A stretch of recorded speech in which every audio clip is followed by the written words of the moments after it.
Hi friends, I'm Bryn, and this is Friends Who Crime. Friends Who Crime. Before we get into today's case, make sure you follow the podcast on Instagram at Friends Who Crime. I post updates, I post behind the scenes things. My cats are on the page. They're really cute. They're the real stars of this show. And hey, while you're here, give us a quick 5-star rating on whatever streaming service you are listening from. It helps so much, and I'll love you forever, if that convinces you. It should. Today is a solo episode. If you are new here, my new layout for episodes, I have 3 a month that are with a guest, and then 1 a month that I do by myself, and you only get me. You are welcome. Anyway, this is a solo episode. My interruption today is, I'm very excited about this, my favorite band of all time. I've been listening to them for, 15, 16 years? A long time, over 15 years. They released new music for the first time in a decade, 10 years, a decade, and I get to actually see them in Vegas at When We Were Young Fest next month.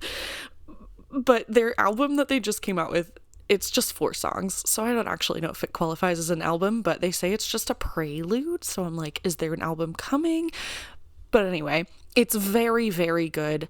If you don't listen to The Cab, I highly recommend them. They are my favorite band of all time, and their new little music that they just released is really, really, really good, especially the last song, the 4th one.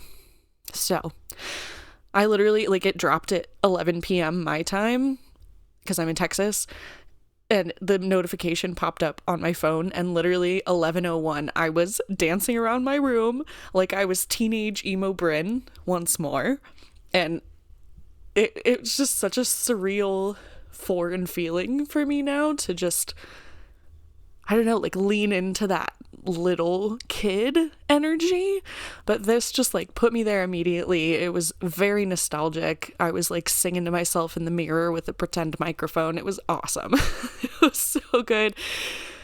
Oh yeah, so The Cab, it's called Road to Rain, the Prelude. I'm gonna double check that. Yeah, Road to Rain, a Prelude, and it just released today, because I am recording this on Friday and I am releasing it on Friday. So yeah, go check it out. My heart was literally beating so hard and the dopamine was so good. But anyway, speaking of things that get people's hearts beating, that's exactly where today's case comes in, because today we're talking about the Balloon Boy Hoax.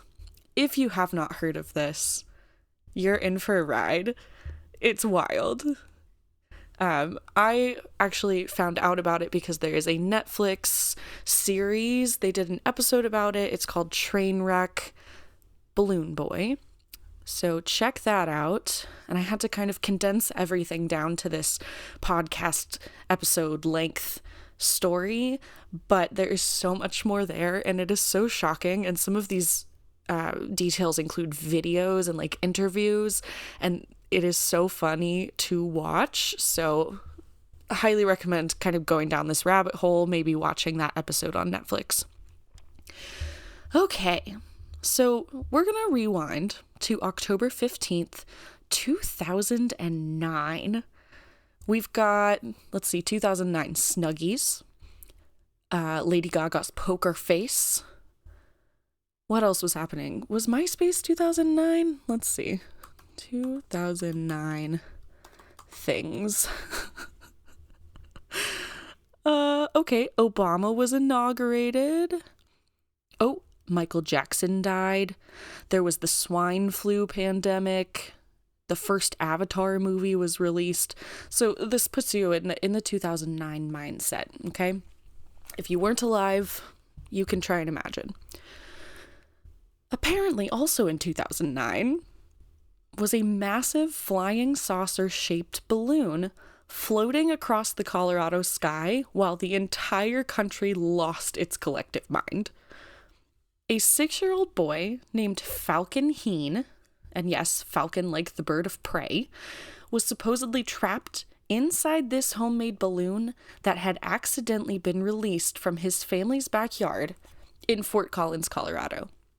Now, this balloon looked like a giant Jiffy Pop popcorn pan mated with like a UFO that you would imagine looks like a UFO, like a saucer.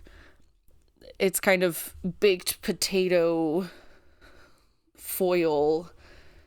I don't even know how to describe it, but it's just this big silver balloon. It was silver, saucer shaped, flapping around in the wind. It was ridiculous and kind of terrifying. And the country, the US, went bananas. News outlets were cutting to live coverage of this balloon. Helicopters were chasing the balloon across the sky. Emergency services were mobilized. The whole world was glued to their TVs, convinced that this poor little kid was soaring thousands of feet in the air inside a giant aluminum frisbee of doom. Wild. But the kicker is, when the balloon finally landed, after flying for over an hour, Falcon was not in there. Nowhere to be found. So everyone's having a heart attack, right? Because they're like, where did the kid go? Did he fall out? You know, that kind of thing. So let's back up and let's talk about the Heens for a second, because this family wasn't just your average suburban family.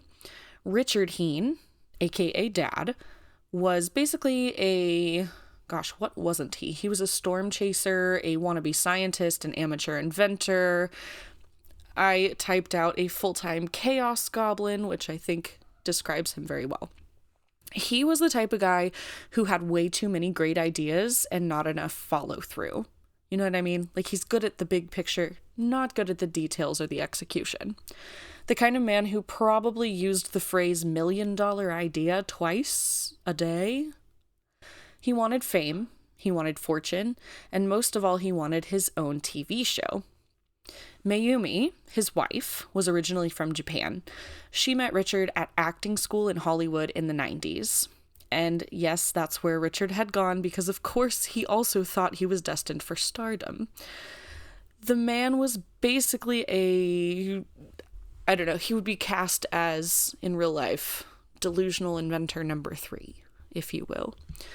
They got married, had 3 kids, Bradford, Rio, and little Falcon, and eventually moved to Fort Collins, Colorado. I can't decide if I like the name Falcon, or if it's kind of, I don't know, kind of like cheesy. I don't know, I just can't decide if I like it. If your name is Falcon, I'm really sorry. I don't know if I like your name. Now, this family had already dipped their toes into the reality television world. They appeared on Wife Swap in 2008 and again in 2009. Twice they were on Wife Swap. And Richard, he came across exactly how you'd expect. He was loud, eccentric, kind of abrasive, and convinced that he was the smartest guy in the room, which he was not. And that's important because once the Balloon Boy saga hit, people remembered, like, wait a second, isn't that the storm chaser guy from Wife Swap? Like, the one who yelled at everyone? And like, ding, ding, ding. Yes, it is that man. Now, the balloon. Richard designed and built this thing himself in his backyard. His idea was that it was going to be some kind of prototype for a flying saucer, like an actual craft that people could use to fly around in. And he was like convinced that it could be scaled up into a manned flying machine. And this wasn't just Richard doing his thing in the backyard. Like, this was a family project. Like, they brought their kids into it and participated. Mayumi was participating. It was like a big thing. And it was, I don't even know what to say. Like, my family projects were like, let's build a birdhouse, or let's paint a canvas with our feet. Like, not let's build a flying saucer. The balloon was about 20 feet wide and made up of plastic tarps, duct tape, and aluminum foil-like material. It was similar.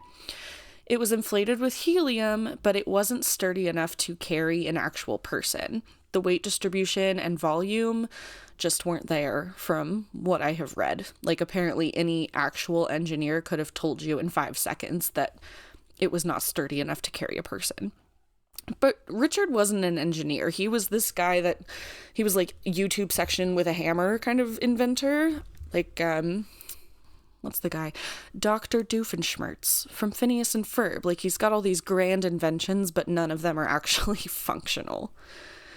So the balloon had a little plywood box attached at the bottom that was supposed to be a compartment that you could put things in, maybe to deliver them or whatever. And eventually, when it was scaled up, humans could go into that compartment. So they go to do a test launch in their backyard, right? So they tether the balloon down with like rope, and then there's like little, I don't know, tether things, tethering it to the ground with rope. And they light it to fill it with the helium. I don't know if they light it. I don't know if that's how that works, but they filled it with helium and it starts to float.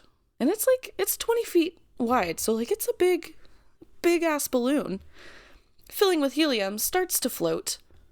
And all of the sudden, these tethers just like pop off, like gone. It is no longer tethered to the ground, which this is not my script, but the wife, Mayumi, that was her job to tether them down. So like everybody was mad at her.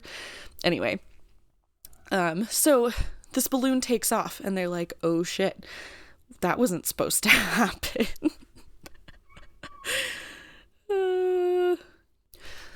So it's floating away and they're like, what do we do? Right? And there's like chaos. They're running around trying to figure out what to do. They're like, do we call the police and tell them that something's happening? And then they look around and they realize Falcon is not with them. Like, they had all been there as a family. Falcon's no longer there. So then they start freaking out and they call the police. They're like, we can't find him anywhere. The police come out. They search their house twice and they're like, nope, he's not in there. Where is he? And they're like, the only place he could be is in that balloon, in the compartment. So chaos. I mean, total chaos. They think this kid is in this fucking balloon floating thousands of feet above the sky. I don't actually know how tall it floated. I didn't see that, how high it floated, but a very long way above the ground, like too far above the ground. So total panic. People actually thought Falcon may have fallen out, or maybe he was still in there and something had gone horribly wrong. Search and rescue crews were deployed.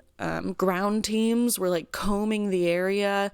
There were airports being temporarily shut down to avoid collisions with the balloon. It was like, imagine all these trained professionals like sprinting around for hours because this kid is supposedly in this balloon. And the media feasted, like, what do they call it? Sharks. What is that called?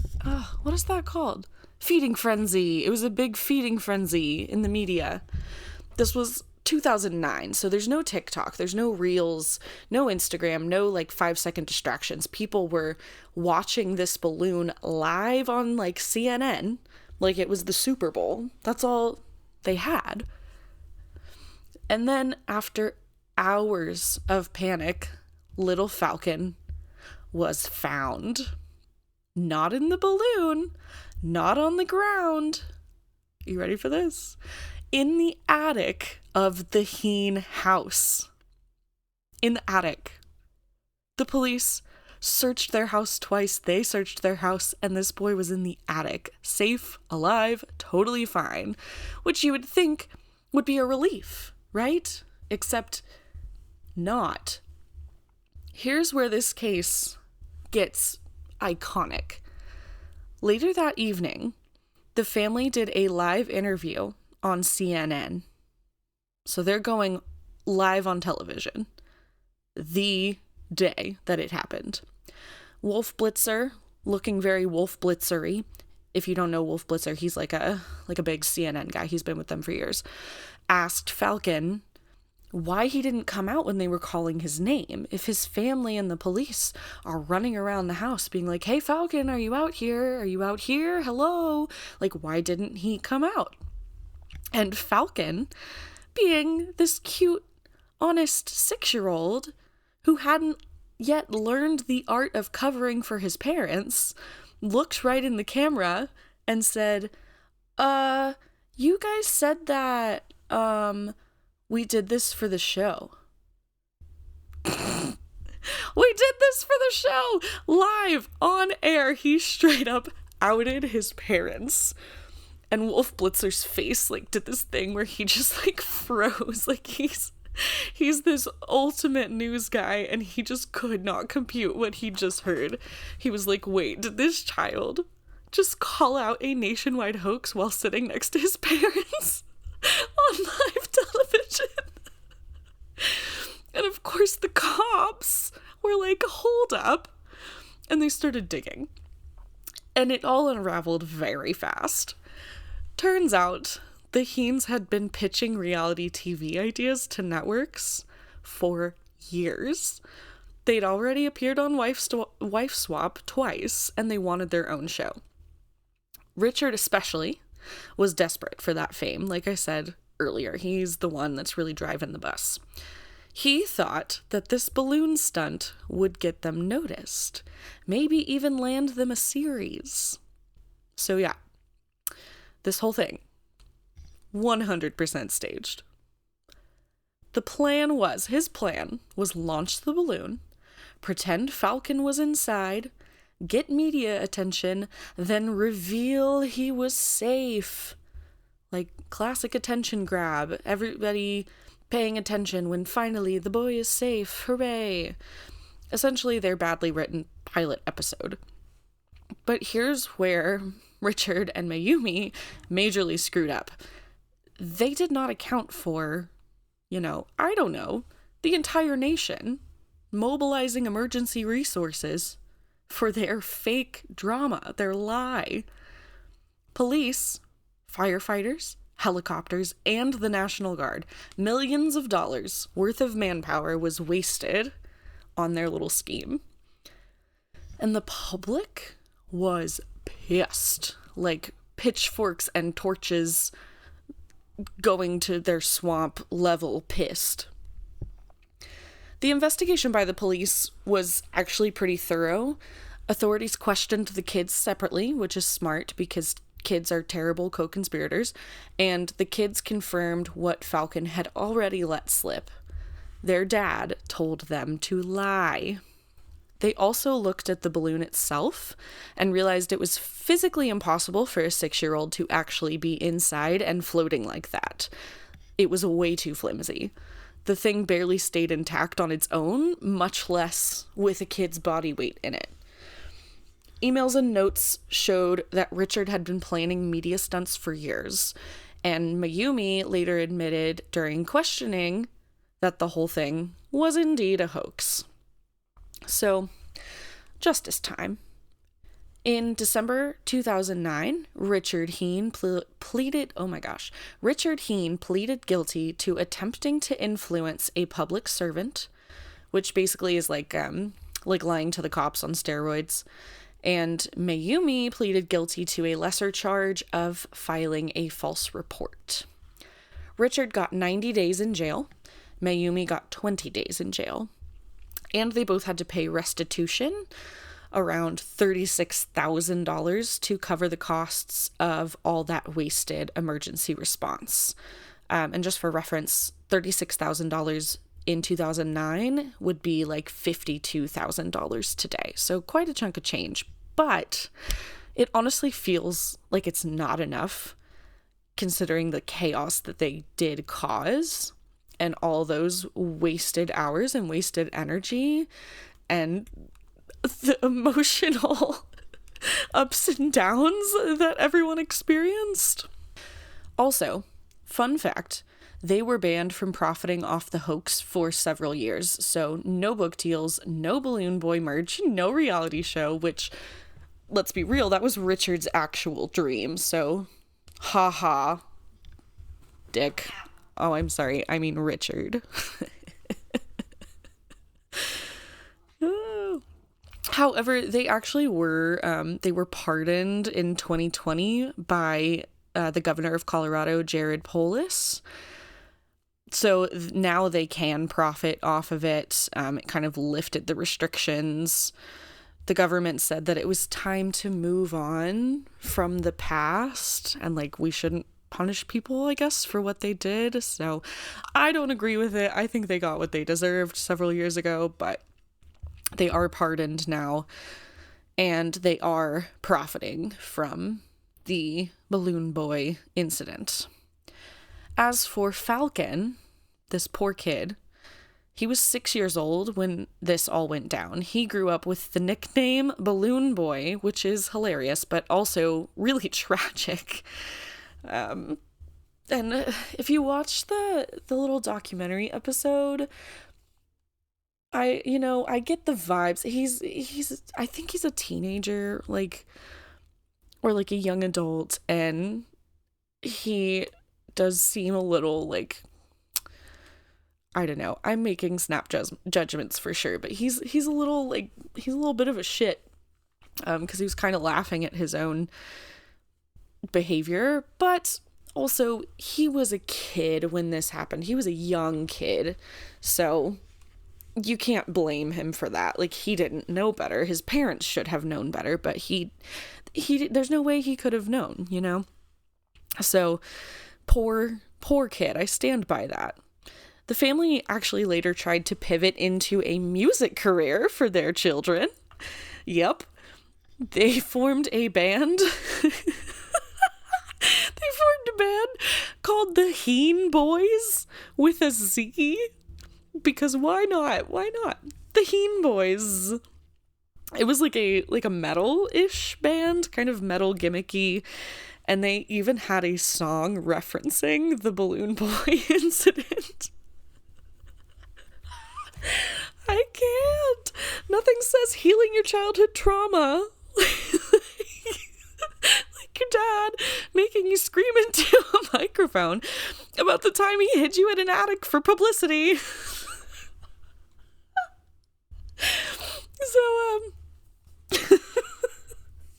So yeah, God, Dad didn't get a reality show, but his kids got a garage band and probably a lifetime of therapy bills. So what do we take away from this? First, if your fame-hungry father tells you to hide in the attic while the entire country thinks you're floating to your death, maybe, just maybe, Child Protective Services should be on call, maybe on speed dial. Second, this was one of the earliest examples of a story going viral in real time. It showed us how fast media can escalate a situation and how people can be easily manipulated. And this was really before social media took over.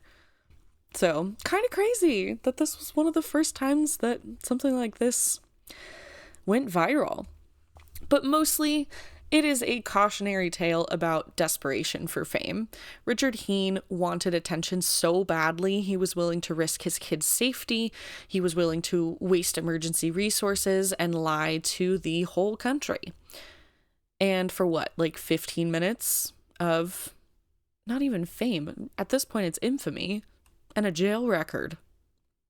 Meanwhile, the real victims were Falcon and his brothers, who had no say in any of this and had to carry the Balloon Boy baggage for the rest of their childhoods and probably their lives, now that there's an episode about it on Netflix.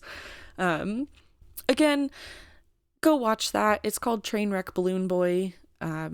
This is not a paid ad or anything. I just had a really good time watching it. It's really interesting, and it's one of those things that, like, it's not funny. Like, it's really not funny that this happened, but also, like, you gotta laugh at it a little bit. A family lied about their child being hurled into the sky in their giant homemade UFO just to get it on television. Like, it's kind of funny in a way. It really is. It's so stupid. Like, how stupid? How stupid do you think people are? Like, how did you think you were gonna get away with that? Just hide your kid in the attic, tell him to stay there for hours. Ugh. Ugh, it makes me so sad for those kids. And that's the story of the Balloon Boy hoax. Thanks for hanging out with me on this solo episode. It's one of those cases that's funny on the surface, but kind of sad when you think about what those kids went through. So if you have kids, don't do that. All that to say, I hope you have a wonderful, restful weekend.